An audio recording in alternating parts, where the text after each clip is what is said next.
제주 사회 현안을 심층적으로 살펴보는 제주 돋보기, 오늘도 역시 김익태 기자 나와 있습니다. 안녕하십니까? 안녕하세요. 네. 자, 오늘은 내국인 면세점 이야기인데 이제 대선이 이틀 남았는데 이 이야기를 꺼내는 이유가 있을 것 같아요? 예, 정치와 내 삶이 무슨 상관이 있어? 거기가 거기지라고 생각하실 시청자분들도 있을 겁니다. 하지만 이 정치인들의 정책 결정이 우리 삶과 미래에 얼마나 큰 영향을 미치는지 이 내국인 면세점을 보면 알 수 있습니다. 이 제주의 내국인 면세점을 도입하는 논의 언제쯤 시작했을 것 같습니까? 국제자유도시 계획에 따라서 만들어진 거니까 아마도 2000년 전후가 아닐까 싶어요. 정답은 1996년입니다. 그 내국인 면세점 아이디어를 정책으로 처음 제시한 건 제주도 의뢰를 받아서 제주 국제 컨벤션 센터 타당성 용역을 맡은 한국관광연구원인데요. 이 도민주 공모 주식회사 방식으로도 흑자를 낼 수 있다고 결론 냈습니다. 그 비결은 카지노, 쇼핑 아울렛 그리고 면세점 등의 수익 사업을 하면 된다, 이런 얘기인데요. 네. 이 가운데 카지노와 쇼핑 아울렛은 지금도 논란이 되고 있죠. 근데 이 면세점 구상은 이후 제주 국제자유도시 개발센터, 즉 JDC의 핵심 수익 사업으로 2002년 12월 제주공항에 모습을 드러냈습니다. 컨벤션 센터의 수익 사업 정책이 이제 JDC 사업으로 바뀌게 된 거예요. 네. 그럼 어떤 사연이 있었던 겁니까? 여기에 바로 정책 결정을 하는 정치인들의 역할이 있습니다. 1996년 제주도 도제 실시 50주년 기념사에서 신구범 당시 지사가 처음으로 국제회의시설 구상을 밝혔죠. 이 신지사는 지역사회의 부정적 여론에도 이 컨벤션 사업을 이끌고 갔습니다만 1998년 기공식만 하고 그해 지방선거에서 패배했습니다. 여기에 외환위기까지 맞으며 사업 추진력은 크게 떨어질 수밖에 없게 됐는데요. 이때 김대중 대통령과 우금민 지사는 제주 비전을 국제자유도시 계획으로 잡았고 추진 주체로 국가 공기업인 JDC를 설립하고 JDC에게 내국인 면세점 운영이라는 독점적 권한을 준 겁니다. 그러니까 면세점 사업이 가장 큰 수익 사업이었을 텐데 이걸 놓치면서 국제 컨벤션 센터가 만년적자에서 벗어나지 못하고 있는 거군요. 그렇습니다.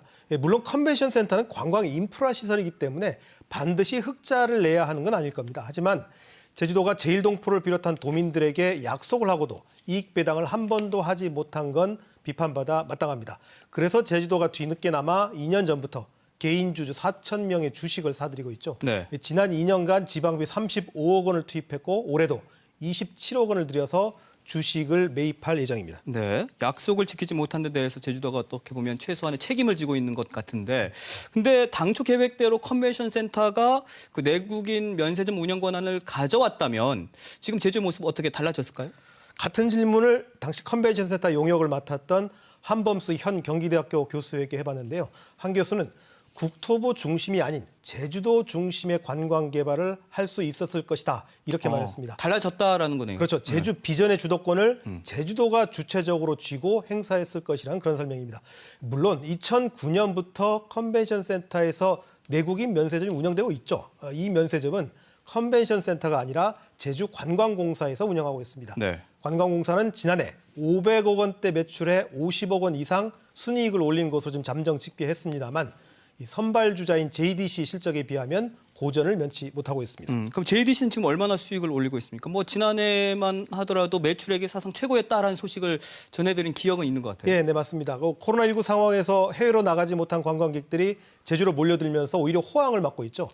운영 첫 해로 볼 수 있는 2003년 1,000억 원을 살짝 넘겼던 매출액은 지난해 사상 처음으로 6천억 원을 돌파했습니다. 지난 20년간 누적 매출액을 추산해 보니까 6조 6천억 원이 넘습니다. 순이익도 볼까요? 2003년 200억 원을 기록했는데 2015년 이후부터 매년 1,000억 원 이상을 기록하고 있습니다. 20년간 추산 누적 순이익은 1조 6천억 원을 넘습니다. 어마어마하죠? 그러니까 순이익만 1조 6천억 원이다. 정말 어마어마한데 네. 그럼 이 돈을 다 어디에 쓴 건가요? 우리가 뉴스에서 자주 접하는 신화역사공원, 영어교육도시, 헬스케어 타운, 첨단과기단지, 휴양형 주거단지, 항공우주박물관, 이런 제주개발 사업에 투자했다고 보시면 되겠습니다. 이 JDC의 누적 투자 실적을 보면 JDC에서 직접 부담한 투자액이 2019년 기준 1조 6천억 원에 육박합니다. 그러니까 국비와 지방비 부담액 2,800억 원과 비교해 보면 면세점 수익이 절대적이라는 점을 우리가 확인할 수 있습니다. 그러니까 민간 투자를 제외해 보면 공공부문 투자 가운데 JDC 부담이 82%를 넘는 거죠. 그러니까 중앙정부에서 제주의 내국인 면세 제도라는 특혜를 준 이유를 여기에서 우리가 확인할 수 있습니다. 중앙정부가 국제자유도시 조성에 이 들어가는 필요한 돈을 국비로 주기엔 부담스러우니까 대신 면세점 운영권을 준 겁니다. 그렇다면 그동안 내국인 면세점 수익으로 JDC가 개발 사업을 해왔다는 건데 투자한 만큼 어떻게 좀 효과가 있었을까요? 국토부 산하의 이 국가 공기업인 JDC를 제주도로 이관해야 한다. 이런 논란이 지금도 꾸준히 나오고 있지 않습니까? 네. 근데 이 논란의 핵심은 직설적으로 말씀드리면 이 내국인 면세점 운영권을 둘러싼 힘겨루기라고 봐도 무방합니다. 만약 개발 사업이 기대만큼 성과를 거뒀다면 면세점 수익 사용권을 어느 기관에서 가져가는가는 중요하지 않을 수도 있습니다. 네. 그러니까 이 JDC 개발 사업의 성과를 어떻게 평가하느냐 이건 좀 가치 판단의 영역이라고 좀 보는데 다만 이 개발 사업을 놓고 지난 20년간 제주 사회가 갈등을 지속해 왔다는 점 그리고 제주의 생태 자원을 지속 가능하게 사용하지 못했다는 점은 꼭 언급해 두고 싶습니다. 네, 이 문제에 대해서는 제주도민이라면 누구나 각자 의견이 있을 것이라고 보고 넘어가도록 하겠습니다. 그런데 내국인 면세점을 처음에 제주공항이 아니라 컨벤션 센터에서 열었다면 지금처럼 호황을 누렸을까요? 아주 흥미로운 질문인데요. 한 가지 전제할 것은 1996년 용역에서 면세점 설치 장소까지는 제시하지 않았습니다. 만약 중문관광단지에서 운영했더라면 이 접근성 문제 때문에 수익성은 분명히 떨어졌을 겁니다. 그런데 이 수익성을 우선해서 제주공항에 면세점을 입점한 이 정책 결정이 제주 사회에 다른 차원의 부작용을 일으키고 있습니다. 우리 제주공항 출발 대합실에 가면 보통 어떤 느낌을 받으시나요? 일단 워낙 사람이 많다 보니까 혼잡스럽다라는 느낌을 받고 이제 비행기 타기 전부터 앉을 의자가 없어가지고 피곤하죠. 그렇죠. 제주공항 이용객들이 제주공항 혼잡도를 느끼는 가장 큰 원인이라고 할 수 있는데요.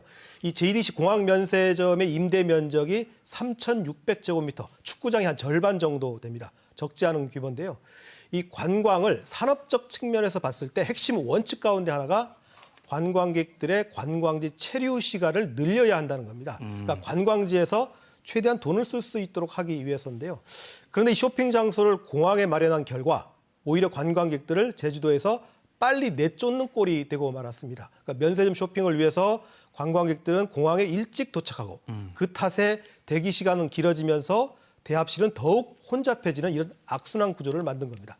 그러니까 공항에는 면세품 인도장만 운영하고 현재 면세점 공간을 공항 이용객들에게 돌려주는 게 공항공사의 서비스 정신에도 맞다는 그런 얘기입니다.